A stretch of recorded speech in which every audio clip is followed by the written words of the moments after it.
I'm Mark White of Plebity.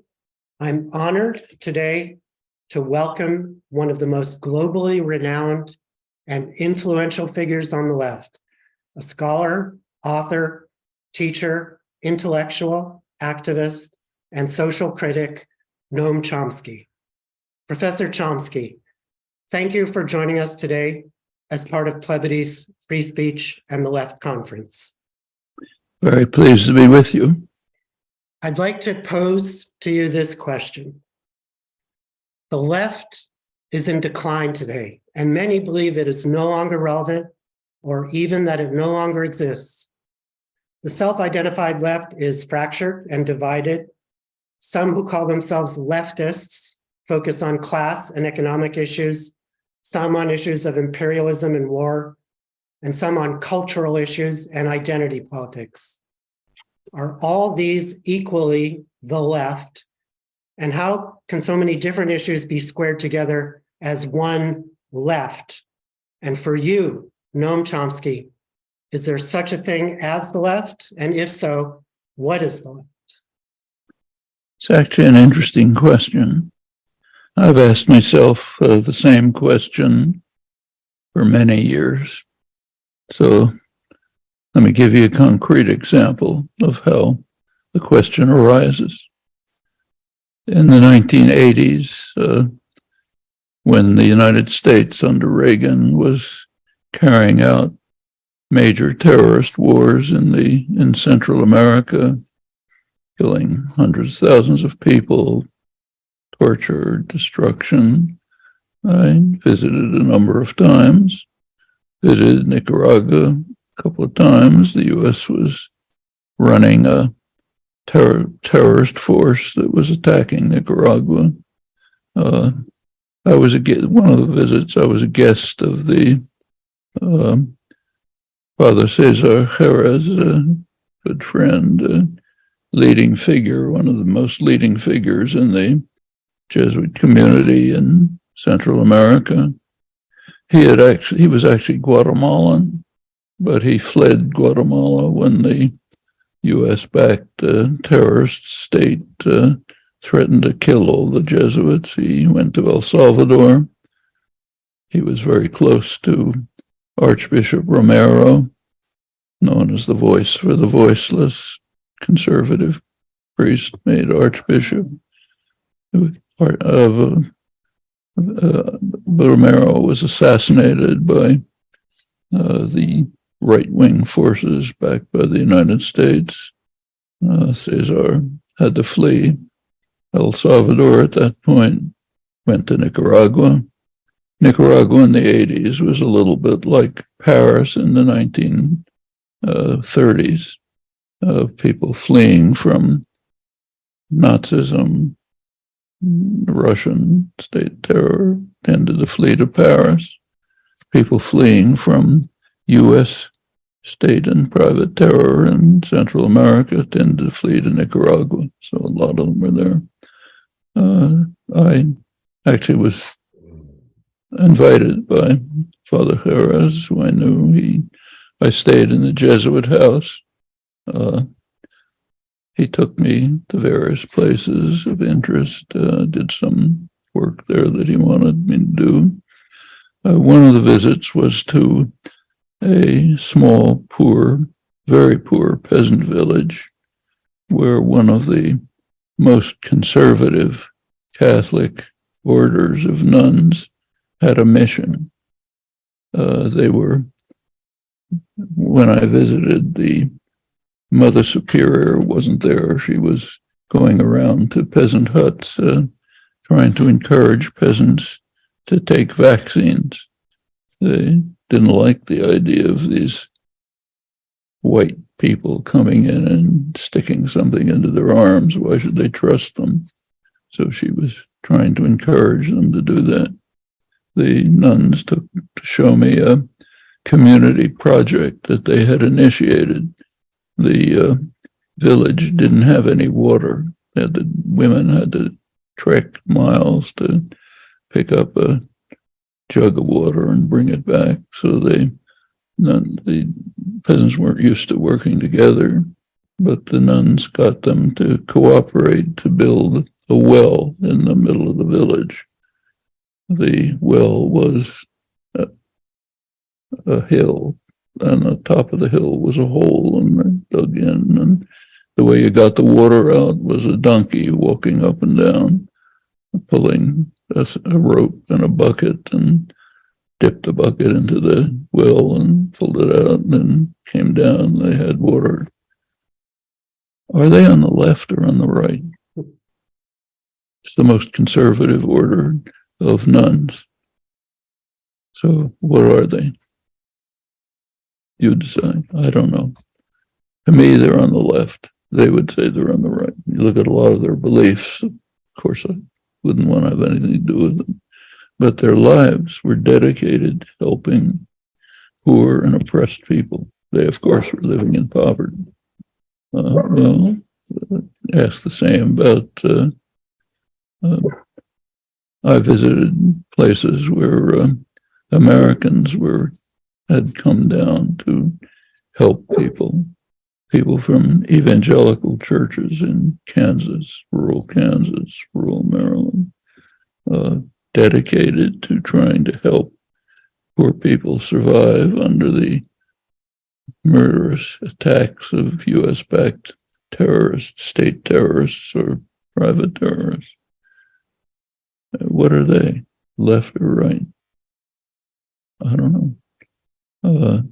I hear people sitting in academic conferences debating arcane left theories. Is that left or right?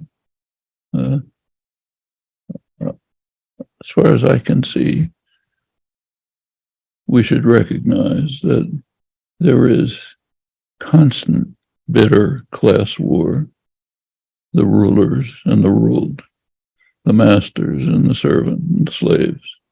So which side are you on? If you're on the side of the oppressed, I'd call that the left. I don't know where you're coming from. So from that point of view, there's a huge left in the United States. It comes from all sorts of sources. Take again the 1980s. It's not discussed here because it's too subversive to bring out the truth. But the truth is that in the 1980s, there was an anti-imperialist popular movement in the United States, which had no historical precedent whatsoever.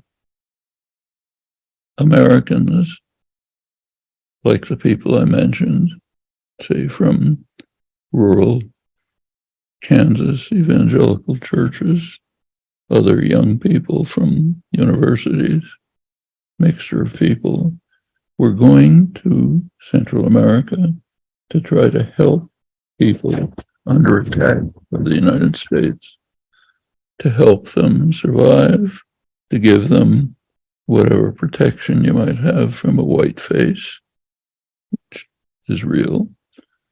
There's never been anything like that in history.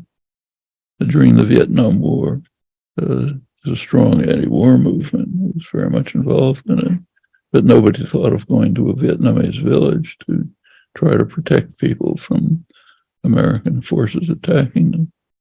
When the French were in Algeria, there was a popular movement in France opposing French atrocities and crimes in Algeria, but people didn't go live in Algerian villages to help them. In fact, I know of nothing like that in the entire history of imperialism. It's a major, major popular force, very broad, stayed on to help after the United States had basically put down the independence movement. Well, that's a major part of the left. There were right now there are young people, say Extinction Rebellion or Sunrise Movement in the United States, who are dedicated and working hard in the streets, on the ground, to try to get people of your generation, my generation, to try to do something to save human society from self-destruction through climate destruction. Enormous movements. I'd call that the left. I don't care what else it's called. So, yes, the left is fragmented in this sense, as it should be. There are many different issues, and they're interdependent but separate. So people are working on them, should cooperate, should recognize that there's a common goal, trying to save human society from its folly, destruction, from oppression, violence, terror. It's all the left. It's disparate. No reason why it should form a single organization. It would probably be a harmful organization. So it's, but I think it's a very positive development in many ways. Probably more people involved in one or another form of activism today than in periods of the past where there was an organized left. Now there's a gap, serious gap. In the past, the left has always been centered around the labor movement for good reasons. That's where they're right at the point of production, what matters for the functioning of the society. It's a place where people can work together. They're already in collective action on the factory floor, in an Amazon warehouse, whatever it may be. And the labor movement did have historically a leading role very often in carrying forward positive actions that improved the lives of most people. Social Security, Medicare, whatever social benefits they are, largely came from militancy of the labor movement in the 1930s and later years. Well, there's a class war going on all the time. Reagan was at the head of the class war of the masters. One of his first acts, like Thatcher in England, was to try to destroy labor. Good reasons. If you're going to attack the population, you have to ensure that they don't have means of defense. So we've been living through a period of over 40 years of so-called neoliberalism, basically savage class war, which had very harmful, deleterious effects everywhere. You could go into them. There's even some measures of the scale of the class war. It's worth remembering them. So the Rand Corporation, quasi-governmental, very respectable corporation, does research studies, mostly for government, did a study of the transfer of wealth to the top 1% of the population from the lower 90%, working class, middle class. How much wealth was transferred by them to the top 1% since Reagan? Estimate is roughly $50 trillion. That's pretty impressive class war. Has plenty of effects. We see it all over, including resentment, anger, distrust of institutions, fertile ground for demagogues of the Trump, DeSantis, and other variety. Same kinds of things in Europe, far right coming from similar efforts. So that's class war, those who are struggling. And now revival of the labor movement, I think, is critical to carrying forward the efforts to try to institute policies for the common good, not for the rich masters. So that's, I think, we're basically where we stand now. It sounds like you have some optimism about the direction things are going. Would that be fair? Is that too strong a word? It's a funny notion, optimism. There's a famous statement popularized by Antonio Gramsci, Italian Marxist anarchist, activist who was imprisoned by Mussolini.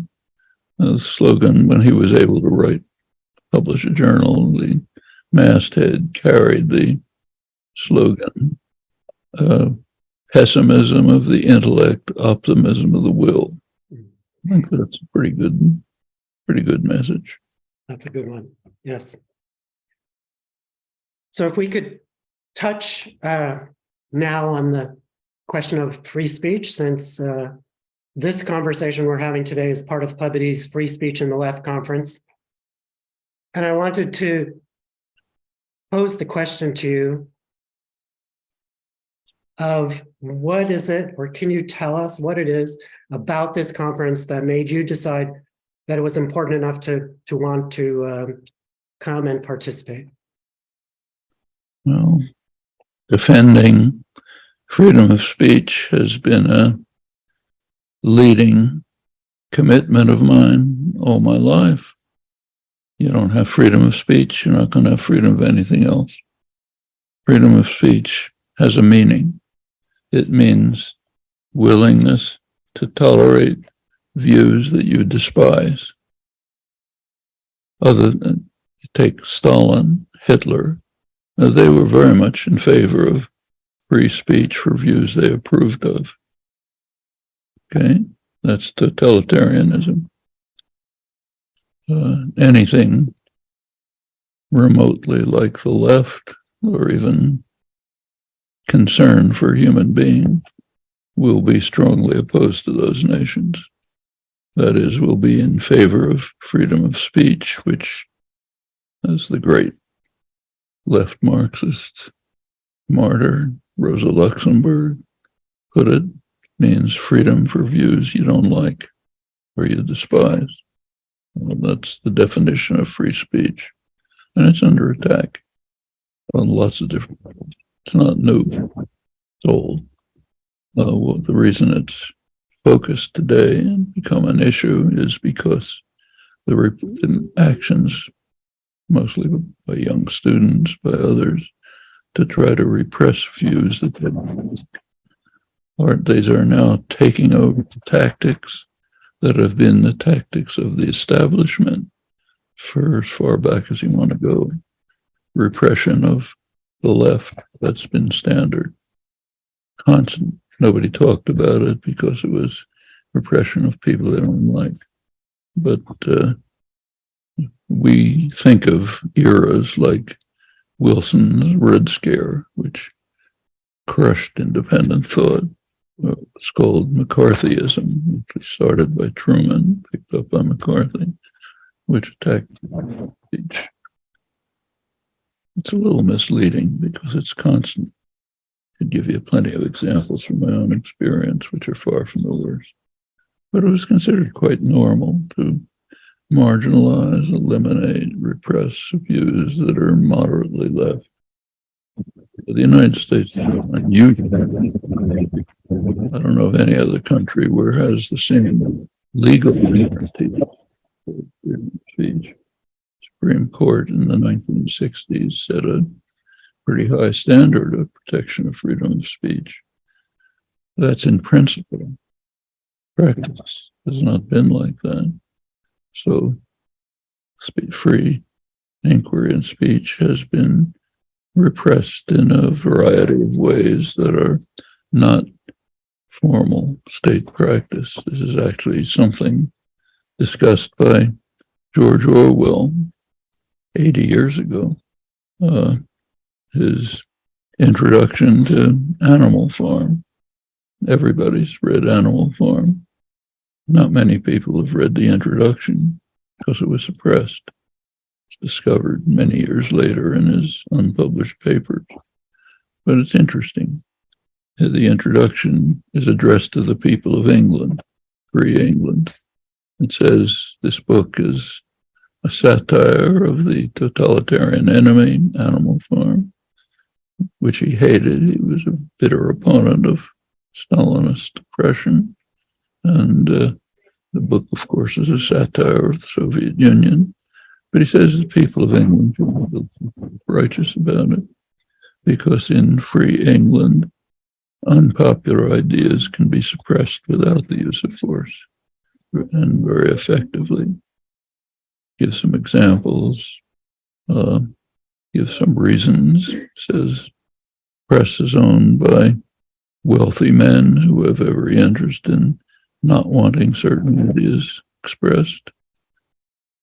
Pretty accurate. Give plenty of examples today. Another factor, he says, is just immersion in the dominant culture. So if you have a good education, you went to Oxford and Cambridge, you have instilled into the understanding that there are certain things that just wouldn't do to say, even to think we can add. Well, that applies very strikingly to the United States. There are things it wouldn't do to say. Anything that's too critical of state corporate power, you don't want to say. You're not going to be jailed for it. Like, I don't get jailed for talking about these things, but it's kept well on the margin. Books can be suppressed, my own, in fact, talks broken up, faculty appointments denied. I was lucky, many others are not. This has been constant.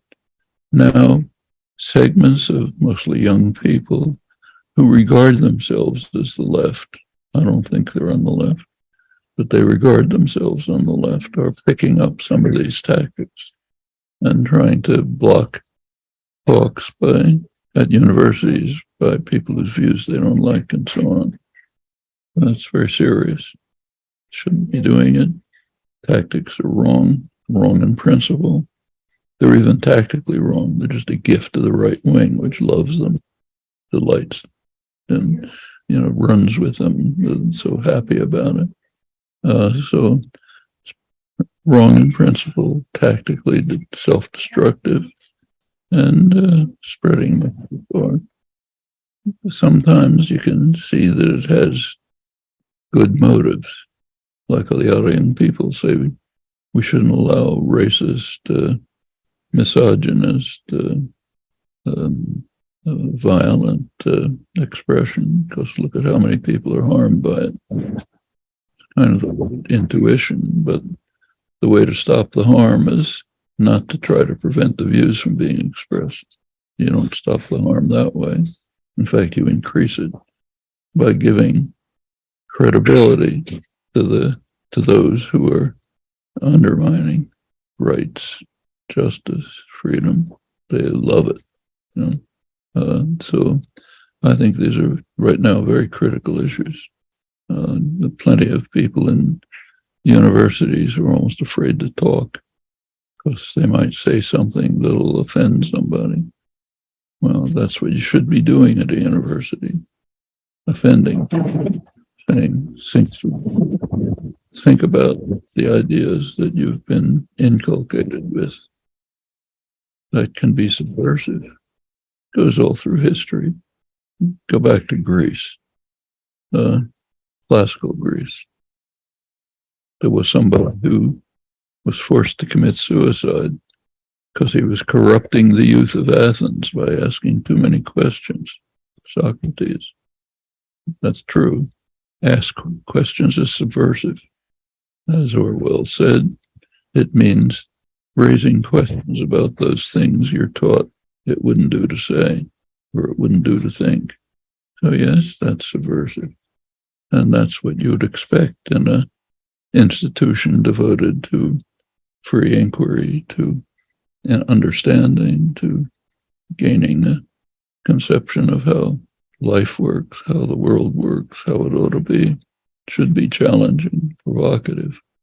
That means sometimes things you don't want to hear.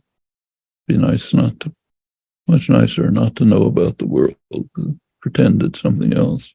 Live in a world of propaganda bubbles, like in a totalitarian state, or in our country in many respects. Well, that's what we have to encourage an atmosphere in which Socratic asking difficult questions that may be unpleasant to think about is encouraged.